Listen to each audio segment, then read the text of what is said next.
What's up, guys? It's John Muscarello from Side Hustle Experiment. If you're new to the channel, welcome. I am a six-figure Amazon seller.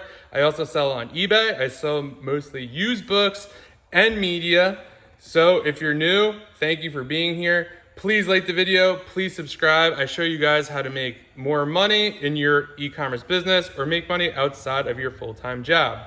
In today's video, I'm going to talk to you about how to ship an expensive book or how I ship expensive books. I don't know if this is the right way, but this is how I do it. And I've never had any issues doing it. So let's get into the video. So this book right here just sold on eBay for $250. I got this book for free, which is awesome. Someone donated it. They actually brought it here. This was one book out of, I had another copy of this that sold for $240. It wasn't in as great a condition.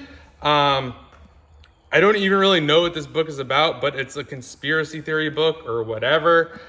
If it's bad stuff, I do not support it. It's just, I checked the comps and I saw that it could sell for $250 and I listed it. So how I like to ship these books, this is not gonna go in just a good poly mailer or a bubble mailer or anything like that. So for $250, they paid, I think, $6.95 for shipping. It was media mail.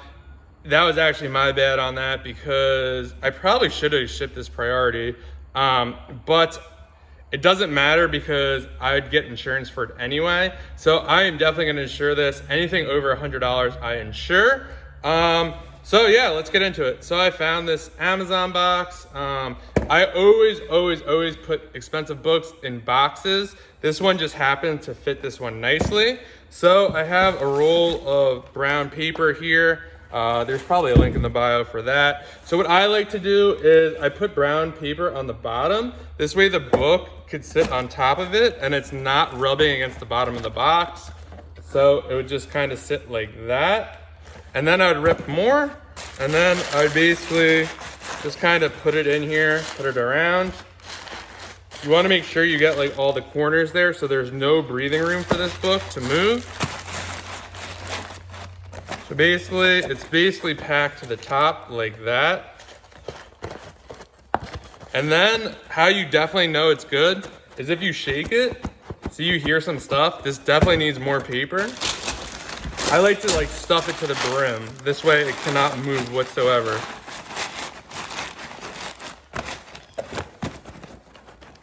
There we go. See, you can barely hear anything now.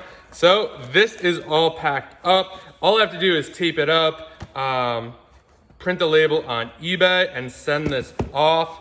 I actually might send a priority. I don't know yet. But that's basically how I pack expensive books. If this was more of a, I don't even know if I have one here. Like an older book like this, that's kind of like falling apart. I'd probably put it in a poly bag, or I do have this like film that you could just wrap it with. And then I kind of do the same thing, put paper on the bottom, put this on top. I want this to be as tight as possible in the poly bag so like there could be no more further damage to it. But yeah, that's how I pack an expensive book that I sell on Amazon, or I mean on eBay. And if I did sell it on Amazon, I did sell one this morning for about like $75 and I did put it in a box. But yeah, always put it in a box, always get insurance. And I hope you find books that sell for $250 as well. I'll see you guys in the next video. Hopefully you found this helpful. Please like the video, leave a comment below. Maybe say what has been the most expensive item you have sold on Amazon or eBay. And as always, if you have any questions, you can DM me at Side Hustle Experiment or leave it in the comments below and I will answer them. Have a good one, guys.